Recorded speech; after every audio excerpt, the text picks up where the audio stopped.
Olá e bem-vindos. Angola é, sem dúvida, uma nação que foi forjada na luta, com uma identidade moldada por uma resiliência incrível. Mas, para percebermos o presente, temos mesmo de viajar no tempo e muito mais para trás do que se possa imaginar. Esta é a história de como tudo aconteceu. E vamos começar com uma pergunta que é fundamental. O nome Angola é hoje conhecido no mundo inteiro, mas de onde vem a sua força? A resposta, como vamos ver, está bem fundo na história dos seus povos.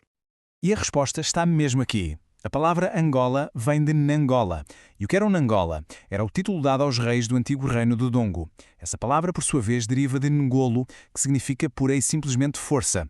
Guardem bem esta palavra, força. Ela vai ser a chave para toda esta história. Então, comecemos pelas origens. É que muito, mas muito antes da chegada dos europeus, o território que hoje conhecemos como Angola não era de todo um espaço vazio. Pelo contrário, era um mosaico vibrante, cheio de sociedades complexas e reinos muito poderosos. Ora bem, tudo começou com as grandes migrações dos povos Bantu, lá a partir do século IX. Foram eles que trouxeram a agricultura e que, no fundo, lançaram as bases para o que viriam a ser sociedades mais organizadas. E daí nasceram reinos impressionantes. No Noroeste, por exemplo, o Reino do Congo tornou-se uma verdadeira potência regional. E mais a sul, floresceu o Reino do Dongo, aquele governado pelos Ngolas, os líderes cuja força acabou por dar o nome a uma futura nação. Mas no final do século XV, um encontro de mundos ia mudar o destino desta terra para sempre. A chegada dos navegadores portugueses marcou o início de uma nova era. Uma era longa, complexa e, sejamos honestos, muitas vezes brutal.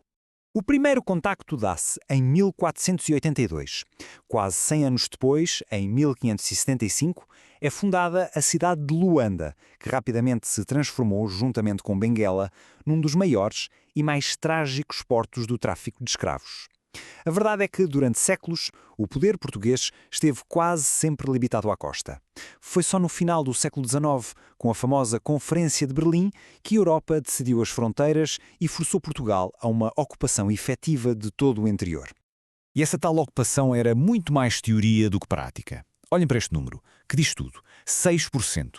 Em 1906, mais de 400 anos depois da chegada dos portugueses, era esta a minúscula fração do território que Portugal controlava de facto. Isto mostra bem que a conquista do interior foi um processo longo, muito sangrento e sempre marcado por uma resistência feroz. Essa resistência, na verdade, nunca desapareceu. Em meados do século XX, ela evoluiu, transformou-se numa luta organizada pela independência. E assim nascia a era dos movimentos de libertação. Um tempo de enorme heroísmo e sacrifício, mas também, tragicamente, de profundas divisões internas. E foi aqui que a luta se complicou bastante. Emergiram três grandes movimentos, mas eles não lutavam apenas contra Portugal, lutavam também entre si. Cada um tinha a sua base social e étnica e um ponto crucial, os seus próprios padrinhos internacionais no meio da Guerra Fria. O MPLA era apoiado pela União Soviética, a FNLA pelos Estados Unidos e a UNITA primeiro pela China e mais tarde pela África do Sul. A luta de Angola pela liberdade tornou-se assim um campo de batalha global. Mas o que veio a seguir iria mudar tudo. O grande catalisador para a independência não veio de uma vitória militar no terreno, mas sim de Lisboa. A Revolução dos Escravos em Portugal pôs fim a décadas de ditadura e quase de um dia para o outro abriu as portas à descolonização das colónias africanas. Este momento, bem, deveria ter sido de pura celebração. No entanto, a independência de Angola nasceu sob a sombra de um novo conflito, um conflito ainda mais devastador, a Guerra Civil. A data é histórica. 11 de novembro de 1975. Angola torna-se finalmente uma nação soberana. Foi, sem dúvida, um momento de imenso orgulho e de uma esperança gigantesca para o futuro. Só que essa esperança durou pouco. 27. Este não é um número qualquer. Foram 27 anos de uma guerra civil absolutamente brutal que seguiu quase imediatamente à independência. A luta pelo poder entre os antigos aliados mergulhou a nação recém-nascida num conflito terrível. E o campo de batalha já não era só angolano. O MPLA, que estava no poder em Luanda, recebeu um apoio massivo de Cuba. Contra eles, a UNITA e a FNLA foram armadas pela África do Sul do Apartheid e pelo Zaire.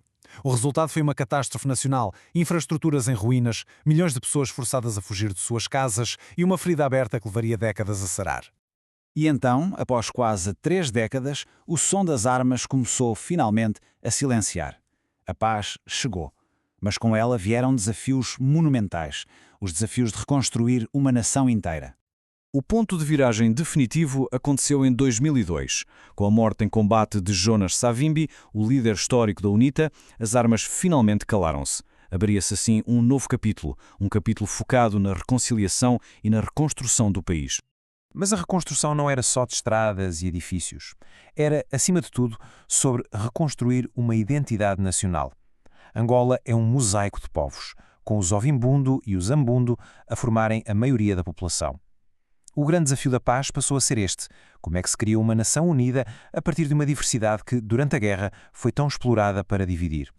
E isto leva-nos ao grande paradoxo de Angola de hoje.